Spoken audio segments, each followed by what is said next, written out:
Adopt performance monitoring best practices.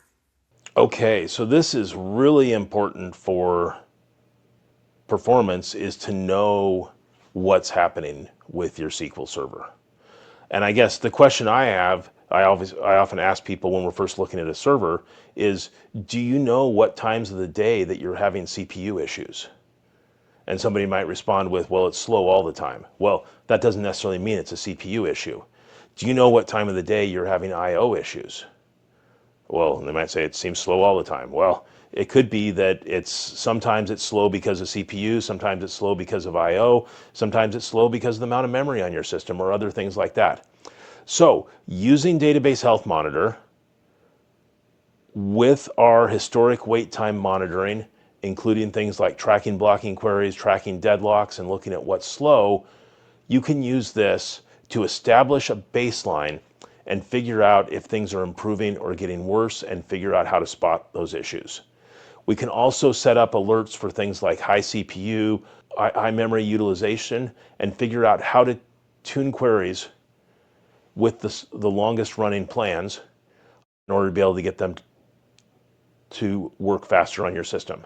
Now, a big part of this, once you have all this monitoring turned on and you've got baselines, you can look and see, and when somebody says, gee, it seems slow today, well, you can go look and say, well, the CPU memory or CPU utilization is normal, or the memory utilization is normal, or I/O is high. And why is I/O high? Well, you need to go look and figure it out. And that's where all this monitoring can be so handy when people start, or if your system has any kind of performance issues. It helps reduce downtime. It's good to know about these things before they knock your system out.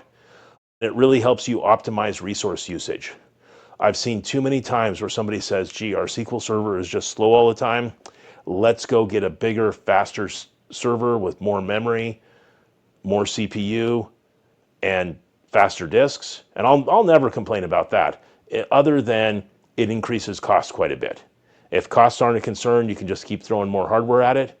But with a lot of cloud hosted servers like Azure or RDS and things like that, the servers get quite a bit more expensive when you add more resources that way. So figuring out what the baselines are with the monitoring tools so you can go and know, are things getting worse or are they getting better?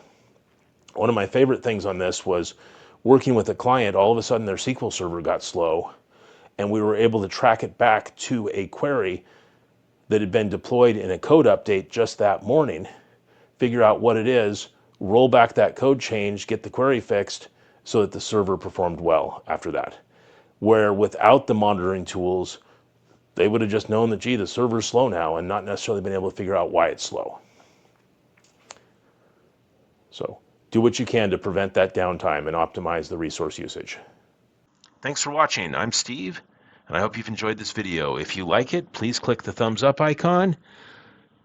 And if you want to subscribe, click subscribe to our channel and click the bell icon to get notified when we have new videos. All right, have a great day.